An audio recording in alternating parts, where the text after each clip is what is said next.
Bonjour messieurs, dames. Donc sans transition aucune avec Berthier, donc Proto Electronics. Proto est né en 2014. Il est né d'un besoin. Le besoin, c'est d'avoir des cartes électroniques, des prototypes en délai court, à savoir 6 jours. 6 jours sur un layer de 2 à 4 couches. J'y reviendrai juste après si vous êtes d'accord. Pour y arriver, il faut créer une interface. En 2014, il n'y a rien sur le marché, c'est-à-dire qu'il y a des acteurs dans le PCB nu, mais il n'y a pas d'acteurs dans l'assemblage. Donc tout ça, c'est du code informatique, c'est des développeurs internes de chez Proto qui mettent en place le site. Donc c'est un site ouvert, hein, donc un mail et un mot de passe suffisent pour entrer. Il est dédié à des ingénieurs, parce qu'eux connaissent le langage électronique. Et donc on lui demandera deux choses à l'utilisateur, donc c'est de créer un projet, donc renseigner un nombre de cartes, PCB nu, si besoin. À noter qu'on fait également du kit, donc du kit composant, du kit PCB et composants sans assemblage. Et directement on arrive donc dans le cœur du système, qui est donc l'API des fabricants de PCB. Alors je ne vais pas trop rentrer dans le détail, mais vous retrouvez donc des choses assez classiques comme les dimensions, le matériau, le nombre de couches, la finition. Vous retrouvez également ici donc une assistance sur le site. Donc on a la force du support avec un customer qui est ouvert de 8h du matin jusqu'à 19h et qui répond, on va juste essayer, hein, qui répond tout de suite. Voilà, ça va arriver.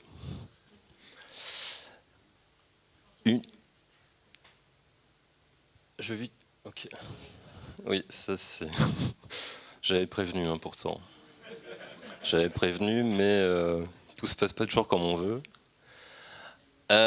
Suite à cette configuration qui prend réellement 2 minutes pour un ingénieur, sinon c'est qu'un pépin, chez l'ingénieur, pas chez Proto, on lui demande d'injecter donc sa nomenclature. C'est là où on aura quelques redondances. Donc sa nomenclature, c'est tout bêtement un fichier Excel.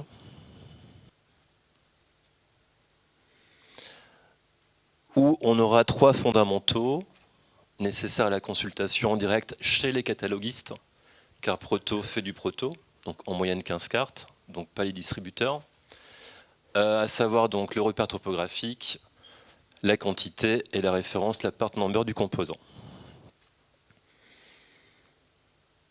Il valide l'import, les consultations se font en direct. Donc c'est toute la partie développement interne qui est faite par les informaticiens, ils sont 7 aujourd'hui.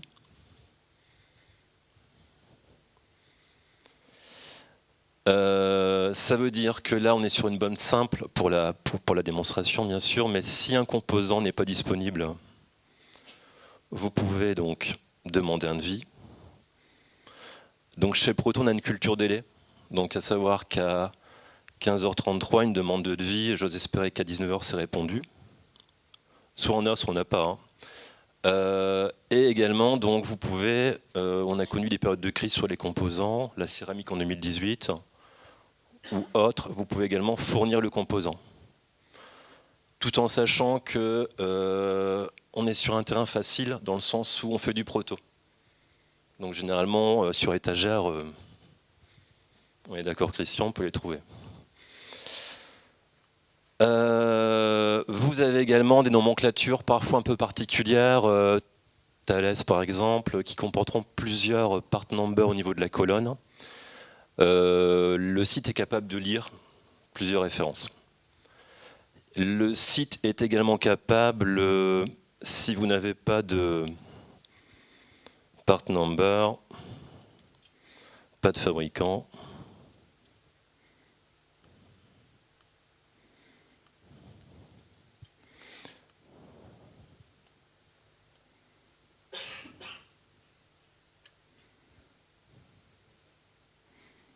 Excusez-moi.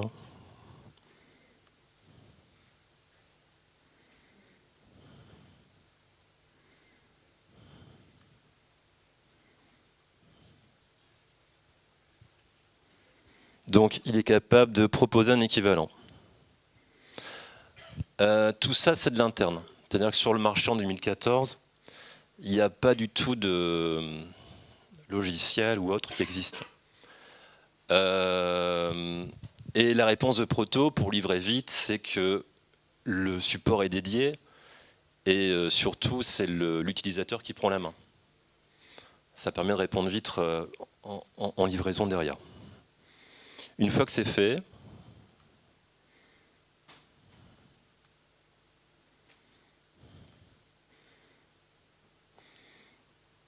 vous avez donc la matrice prix-délai qui paraît. Donc là, on est sur un 2 couches, voire 4 couches. Donc Proto aujourd'hui maintient un délai de 6 jours sur le sujet. Une fois les validations d'images techniques faites, jusqu'à un best price pour des gens qui font un peu de série malgré tout, mais qui restent quand même dans le prototype. Donc les outils développés en interne, c'est ProtoSearch. En amont, donc c'est tout ce qui est parti à leur Octopart, etc. pour trouver les composants, tout en sachant que ce qu'on cherche, nous, c'est le composant disponible et qui rentre vite. Ça veut dire que derrière, au niveau de la prod, il y a aussi un ERP kitting qui permet, en fonction d'une carte, configurée par exemple en 16 couches, avec 3500 composants. Si vous allez à la ligne 25, le composant rentre beaucoup plus tard. Il va donner un temps de délai qui ne sera pas 6 jours, mais qui sera calculé en fonction de ces données. L'ingénieur upload son Gerber et son assemblage. Alors Proto, contrairement à vous, Philippe, il est vraiment dans la preuve de concept. C'est-à-dire que les cartes restent dans les labos, ou bien, voyez. Donc c'est pour ça que nous on va simplifier, à savoir qu'un Gerber et un fichier d'assemblage nous suffiront. Voilà. Donc l'ingénieur valide. On lance les achats composants qui rentrent chez nous entre 24 et 48 heures et le PCB qui va rentrer en 3 jours de l'Asie ou bien d'un autre partenaire en Europe. Que dire d'autre Aujourd'hui, il y a des acteurs autres que Proto sur le marché. Proto a une petite longueur d'avance par rapport à sa codification, ce qu'on pourrait appeler un petit peu aussi l'intelligence artificielle. Demain, l'idée, c'est de simplifier au maximum la donnée. C'est-à-dire qu'on pourrait imaginer, alors il faut quand même bien imaginer, mais qu'un mail avec une BOM et puis un Gerber suffirait à faire une cotation. Le business model est à l'époque très disruptif. On est sur un marché qui croît pas mal, on a une croissance à 2 chiffres. Ça répond pas mal, donc il y a plein de choses à faire. Alors, Proto est 9001, au premier semestre 2026, il sera 9100. Il est dans un groupe, le groupe Alliance Electronics. Donc c'est-à-dire qu'aujourd'hui, un client qui démarre par du Proto peut être accompagné également sur un peu de série, sur de l'intégration, sur de l'étude. Donc effectivement, on arrive à boucler un peu tout le sujet du prototype.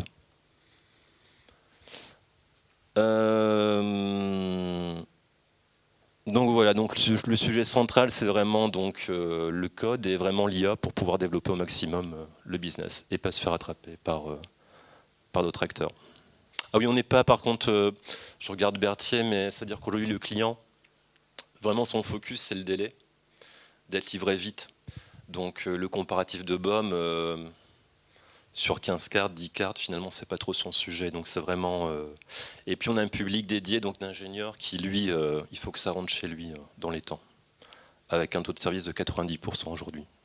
Donc avec l'outil production aujourd'hui, donc 2026 versus 2014, il y a plus de capacité. On pose des boîtiers, on pose du 1005, des pitchs de 0,23, tout ça dans le prototype.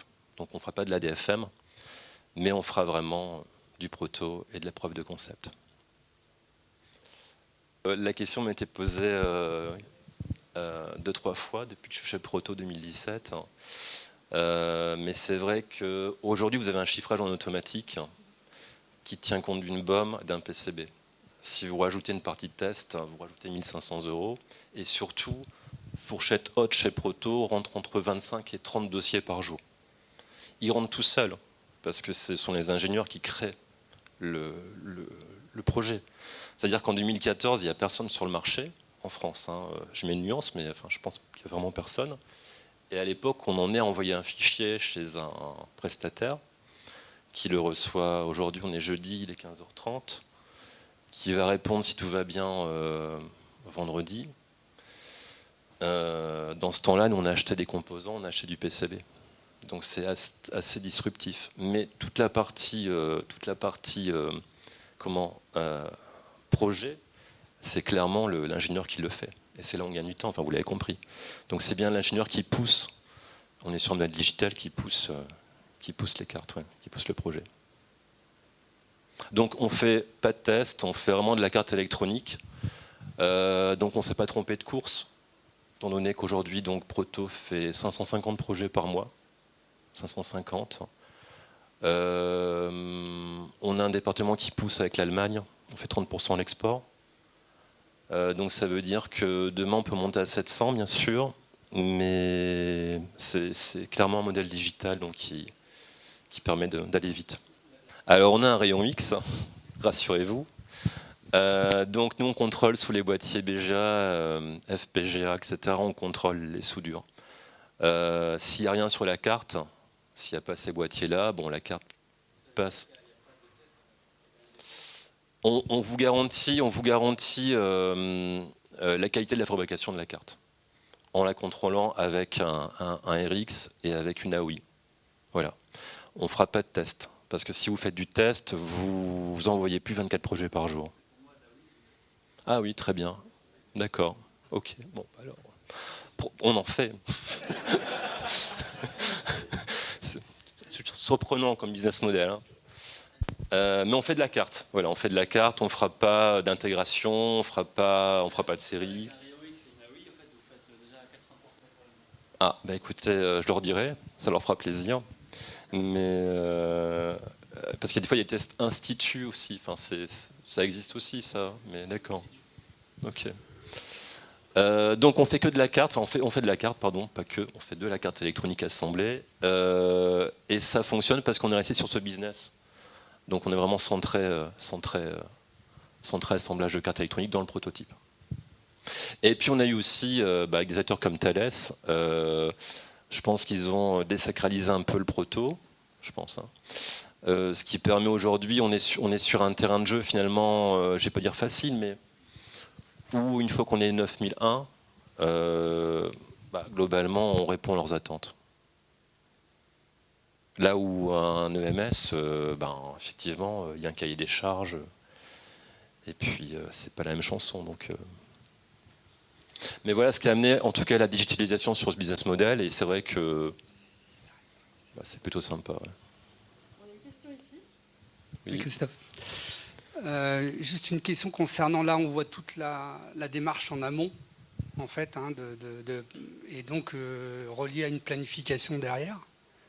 J'imagine que vous avez développé tout ce qu'il faut aussi pour reverser directement la planif par rapport aux demandes des différents clients. Oui. En charge et autres. Ouais, c'est-à-dire qu'aujourd'hui, donc en bac, donc effectivement, si un client envoie, par exemple, on a un client dans l'automotive qui envoie des batchs de 50 cartes avec beaucoup de composants, cartes denses, qui sortent un peu du business model finalement, mais qui sont faites. Alors, il y aura un temps de câblage qui va être de 96 heures par exemple. J'ai cru voir ça. Et ce que tu disais, c'est qu'ils n'auront jamais donc un délai standard, par exemple, voire économique qui sera proposé.